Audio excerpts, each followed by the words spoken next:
আসসালামু আলাইকুম। অন্তু ফ্যাশনের পক্ষ থেকে সবাইকে স্বাগতম জানাচ্ছি। আজকে আমি আপনাদের সাথে শুধুমাত্র এই পায়জামার নিচেই যে ডিজাইনটা করেছি এটা তোমাদের সাথে শেয়ার করব। তোমরা চাইলে একই ডিজাইন কিন্তু জামার হাতাতেও কিন্তু তৈরি করে নিতে পারো। তাহলে চলো কথা না বাড়িয়ে ভিডিওটা শুরু করি। তো আমি আগে থেকে পায়জামাটা কাটিং করে নিয়েছি। এখন হচ্ছে আমাদের যে কাজ করব। তো পায়জামার এই যে মুহুরির এইখানটায় জয়েন্ট ছিল, তো জয়েন্টটা আমি কেটে দিলাম এবং এখান থেকে একটি পায়জামা নিয়ে নিয়েছি, মানে একটি পায়জামার অংশ নিয়ে নিয়েছি। তো এখান থেকে এই যে এই কর্নার থেকে আমি 1.5 ইঞ্চিতে একটি চিহ্ন করে দিয়েছি। তো 1.5 ইঞ্চি থেকে এখন এই যে এমন একটু বাঁকা বাঁকা করে আমি হচ্ছে দাগ টেনে নিচ্ছি। আর এখানে কিন্তু একটু বাঁকা বাঁকা করে দিতে হবে। একটু দেখে নিশ্চয়ই বুঝতে পারছেন আমি কিভাবে দাগটা টেনে নিচ্ছি। তো এভাবে কিন্তু মোট 5টি দাগ দিয়ে নিয়েছি এক এক করে।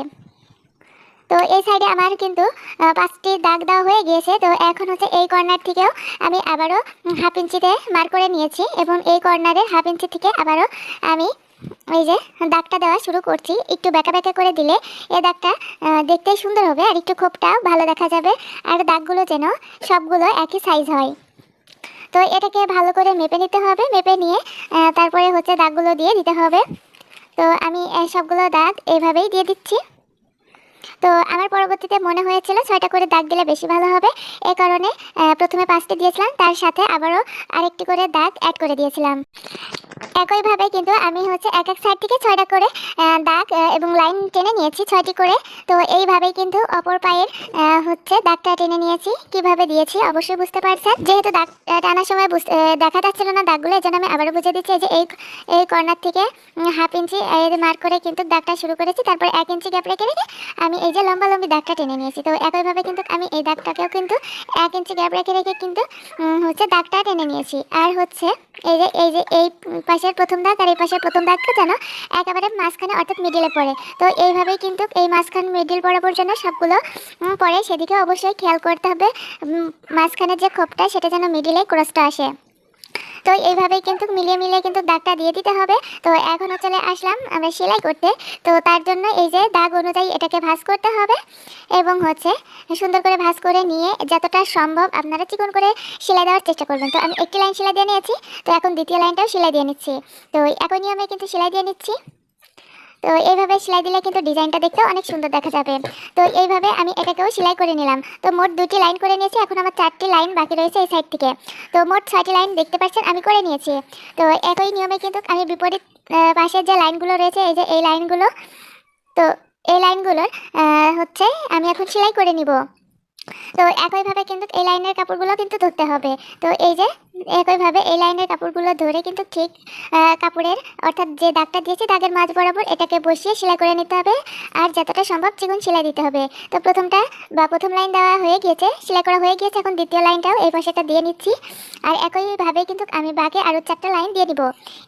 এতে করে আমাদের মাঝখানে কিন্তু সুন্দর মতো একটি ডিজাইন হয়ে যাবে। তো এইভাবেই আমি আরেকটা পায়ের মুহুরিটাও কিন্তু ডিজাইন করে নিয়েছি।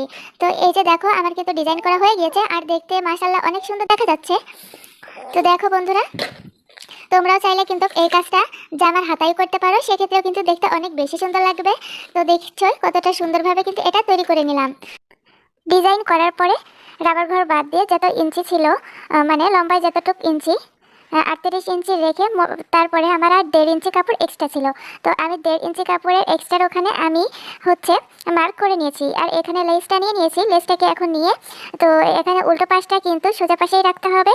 তো আমি কিভাবে রাখছি সেটা আপনারা একটু খেয়াল করেন। এই যে লেসটা নিলাম আর এটা হচ্ছে উল্টো পাশ, ঠিক আছে। তো হলো সোজা পাশটা সোজা পাশে রাখবো। তো এই যে এই বরাবর কিন্তু আমি মার্ক করে নিয়েছি, লাইটের কারণে কিন্তু কালারটা দেখা যাচ্ছে না। তো এই যে সোজা পাশটা সোজা পাশে রেখে উল্টো পাশটা উপরে রেখে এখন বরাবর কিন্তু আমি এটাকে সেলাই দিয়ে নিব। তো তার আগে কিন্তু আমি হচ্ছে এই যে পায়জামাটাকে ডবল ভাঁজ করে নিয়েছি এবং মুহুরি আমার যতটুকু ছিল তো তার থেকে আরও 1 ইঞ্চি এক্সট্রা রেখে বাকি যে 1 ইঞ্চি কাপড়টুকু ছিল সেটাকে কিন্তু আমি এখন কাট করে দিচ্ছি। তো এইভাবে কাট করেই নিতে হবে, আর অবশ্যই এটা ডিজাইন করার পর। তো আমি বাড়তি কাপড়টা কেটে ফেলেছি আর এখন হচ্ছে লেসটা নিয়ে নিয়েছি। তো এই যে 1.5 ইঞ্চি উপরে যে মার্কটা করেছিলাম সেখানে আমি লেসটা বসিয়ে দিচ্ছি। বসিয়ে এখন হচ্ছে এটাকে লম্বালম্বিভাবে সেলাই দিয়ে নিব। তো এই যে এটাকে যদি এইভাবে দাগ দেওয়া হয় তাহলে কিন্তু খুব সহজেই কিন্তু লেসটা সুন্দর মতো সোজাভাবে লাগানো যায়। তো এই যে আমার লেসটা লাগানো হয়ে গেছে, এখন লেসটাকে উল্টে দিতে হবে। তো এখন লেসটাকে উল্টে দিলে কিন্তু লেসটা এখন সোজা হয়ে গেল। এই যে কাপড়টাকে এখন আমি কিন্তু কাপড় শুদ্ধ উল্টিয়ে দিব। তো কাপড় শুদ্ধ উল্টে দিয়ে এখন হচ্ছে এখানে চাপ সেলাই দিয়ে নিতে হবে। তো তার আগে নখ দিয়ে একটু ঘষে ঘষে দিলে এই জায়গাটার ফিনিশিংটা খুবই ভালো আসবে। তো নখ দিয়ে ঘষে দিচ্ছিলাম আর এই যে কাপড়টাকে আমি চাপ সেলাই দিয়ে নিচ্ছি।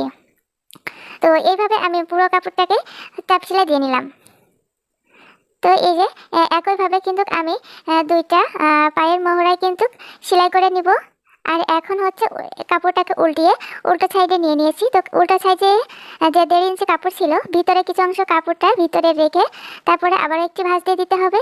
দিয়ে আমরা যেমন গলায় কিংবা ব্লাউজের হাতার কাজটা করে থাকি ঠিক সেমভাবে কিন্তু এইখানে সুই সুতা দিয়ে কিন্তু তুরপায়ের সেলাইটা দিয়ে নিতে হবে। যদি এখানে মেশিনের সেলাই দেন তাহলে কিন্তু এখানকার ডিজাইনটা কিন্তু আর ভালো দেখা যাবে না। তো এইভাবে কিন্তু তুরপায়ের কাজটা আমি দুইটা পায়ে কিন্তু সুই দিয়ে বসিয়ে থেকে করে নিয়েছি। তো এইভাবে কিন্তু পুরোটা করে নিলাম। একই নিয়মে কিন্তু দুনো পায়ে কিন্তু হাতের কাজটা করে দিবেন, না হলে কিন্তু এই জায়গাটার ডিজাইনটা কিন্তু খারাপ হয়ে যাবে। অবশ্যই হাতের কাজ করবেন। তো আমি হাতের কাজটা করে নিয়েছি। তো মাশাআল্লাহ লেসটা লাগানোর পরে কিন্তু পায়জামার লুকটা আরও বেড়ে গেছে, সৌন্দর্যটা আরও বেড়ে গেল। তবে আজকের ভিডিওটা আপনাদের কাছে কেমন লাগলো অবশ্যই কমেন্ট করে জানাতে একদম ভুলবেন না। ভালো লাগলে লাইক কমেন্ট শেয়ার এবং সাবস্ক্রাইব করে পাশেই থাকবে। ধন্যবাদ জানাচ্ছি সবাইকে এতক্ষণ আমার সাথে থাকার জন্য। খোদা হাফেজ।